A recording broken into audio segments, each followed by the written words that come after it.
Hey y'all, it's Lindsay here at StillWaters Ranch. Today we are going to be talking about processing your cow. Is it worth it? Is it not worth it? Processing your own beef. As long with how many cuts do you really get of beef? And what is the price broken down per pound? We recently processed one of our herd and I want to tell you about how it went. So first, let me give you a little cattle lingo.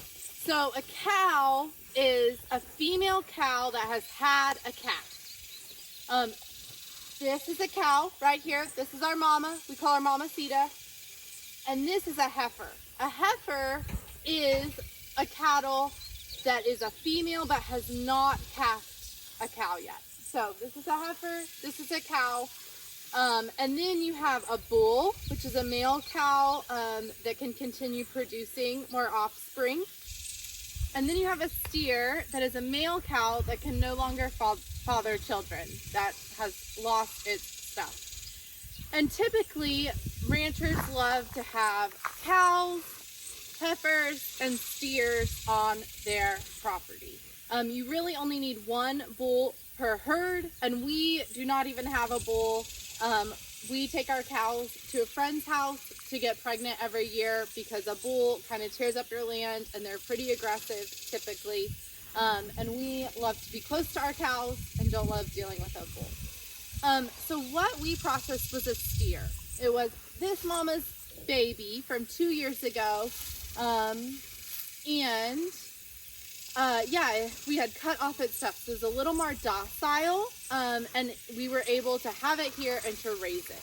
And so when you process your steer, you want to grow it for about 2 years of age. You don't want the cow to be too old to process. If your steer is too old, your meat is going to be tougher and therefore not as good. You also want to butcher a steer because it doesn't have the testosterone running through it anymore. This also makes the beef a lot tender. You butcher a bull, it's going to be a little tougher with the testosterone running through it. We also don't process any of our female cows, any of our cows, because they can continue to have babies and they can continue producing for us on our farm, on our ranch, which we appreciate. And so we typically butcher steers once they're about 2 years of age. Processing our cow was quite the process. So we raised him until he was about 2 years old, and then we called our butcher and we asked what the wait time was on processing.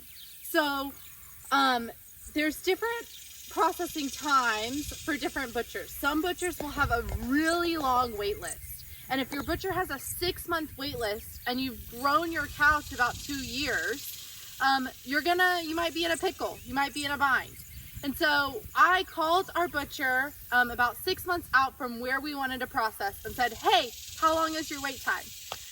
Luckily, our processor here, Hometown Meatmarket, who was awesome, their wait time is just about 2 weeks to a month out. And so I said, okay, great, wait a second. And we started feeding him.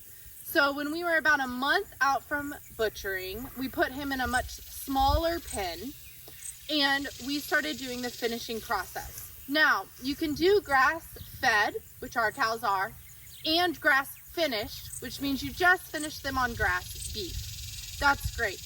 We wanted to do grass-fed, organic, non-hormone, antibiotic-free, of course. But we did want to grain finish our cow. If you're butchering a whole cow, I wanted to be certain it was going to be great meat if we were about to have a whole cow's worth of meat. And so I was not going to take the risk on just grass finishing. We may in the future, but right now this worked out really well for us. So we did grain finishing, which means that we went to the feed store and we asked for what's called a bag of finisher. We fed our cow about 3 bags of finisher a week, a month before his processing date.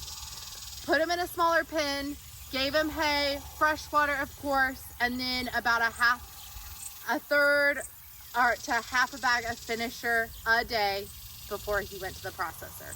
This got that nice marbling on him and made sure his meat was extra tender.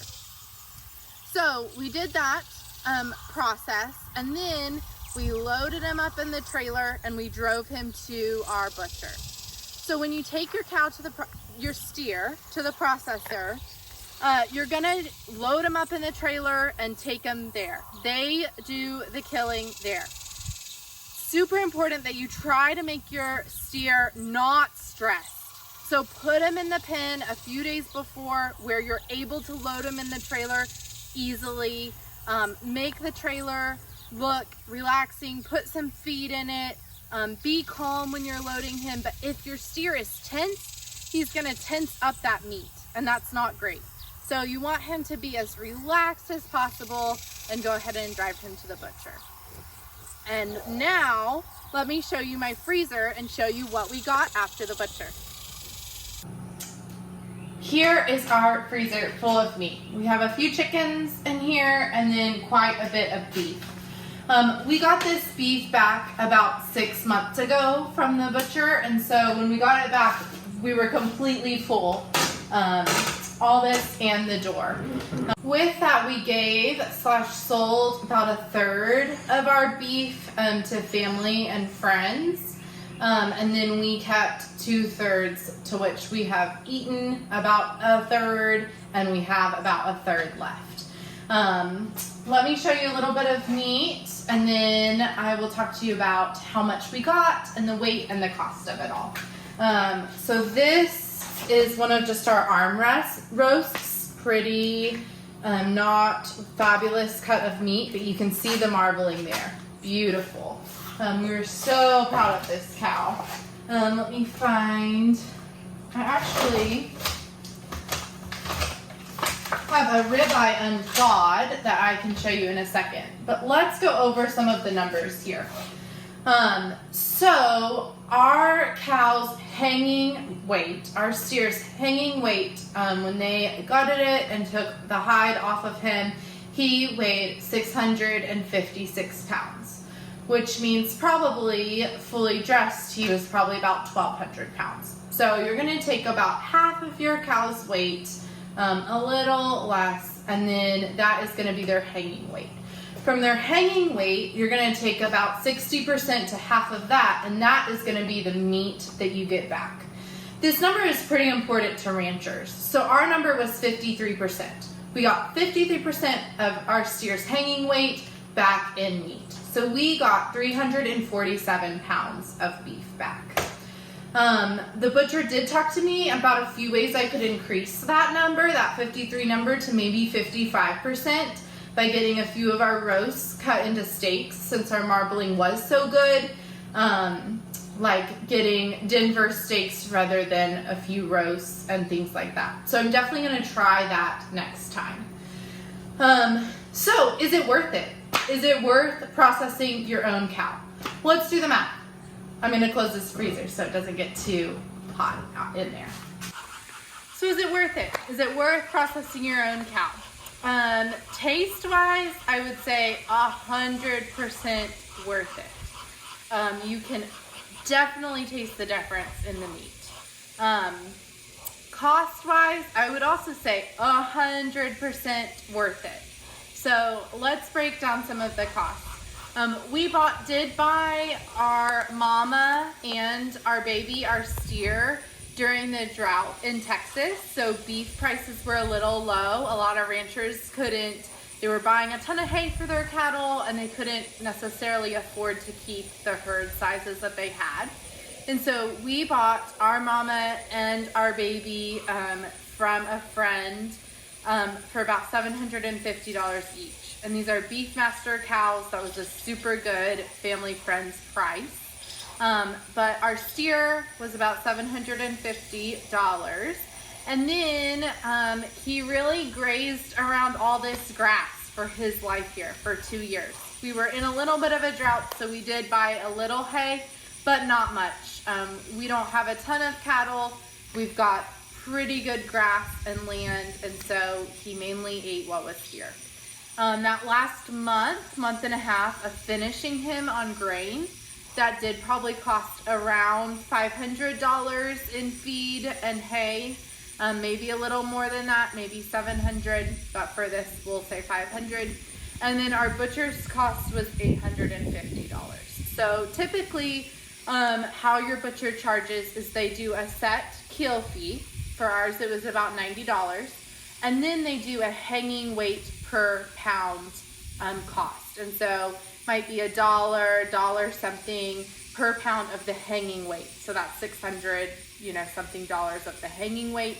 And then if you get any specialty meat like stew meat or sausage or other things like that, they might add on a little bit of price per pound of the specialty cuts if you choose to do that.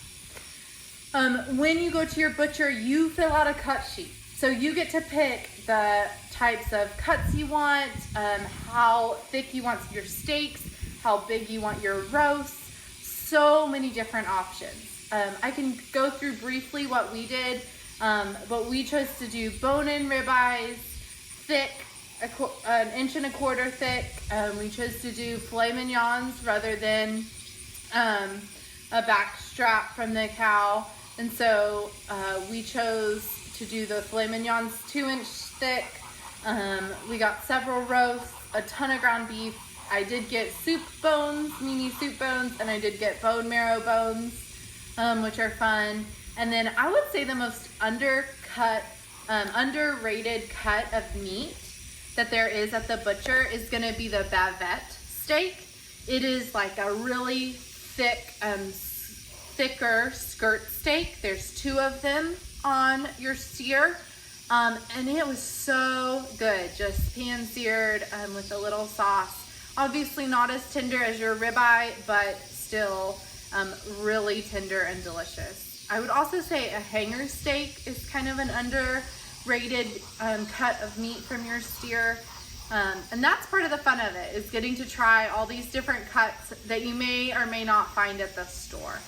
Getting to do your own bone marrow with the bone marrow bones, making your own broth, bone broth with the soup bones, things like that. So fun. So back to cost wise. So we spent $750 on the cow, $500 to $700 on the feed, finishing it, and about $850 at the butcher. Total, when we got 347 pounds of meat back, that was $6 a pound for meat. Now, we put in a lot of work and a lot of time and a lot of effort into raising a really good steer, but $6 a pound for meat. You can barely buy ground beef for that. And we got steaks, roasts, briskets, tons. We got over 100 pounds of ground beef, tons and tons of really good meat. Now I have looked up a little bit about if you just wanted to buy a half a cow from a rancher, what that would look like. And that looks like it averages about $2,500 to buy a whole half a cow, which they're guaranteeing 180 pounds of meat typically. That's about $14 a pound. Still probably a pretty good deal considering what you're getting and the quality of the beef that you're getting, the taste, the quality, you know what's in it. But if you have the ability to do your own and to get it to a butcher, it's definitely cheaper and definitely the way to go. I want to show you our ribeye just to show you a little glimpse of our meat. I am really proud of it and we will definitely be doing it again. So here's one of our ribeyes. We got bone-in ribeye. You can see it's pretty marbled and pretty fat, and we got it cut 1.25 inches thick. Typically with your butcher, you can also ask about packaging. And so we got 2 steaks per package, and then we asked our ground beef to be packaged in 1-pound packs. You can get this in 2-pound packs, maybe 3-pound packs, or 1-pound packages. So we did that. We did 2 steaks per package. But again, they're pretty flexible about what you do, how you package, the size of your packaging. And so, yeah, it's really customized, it's really good quality, and it's really fun to eat something that you produce.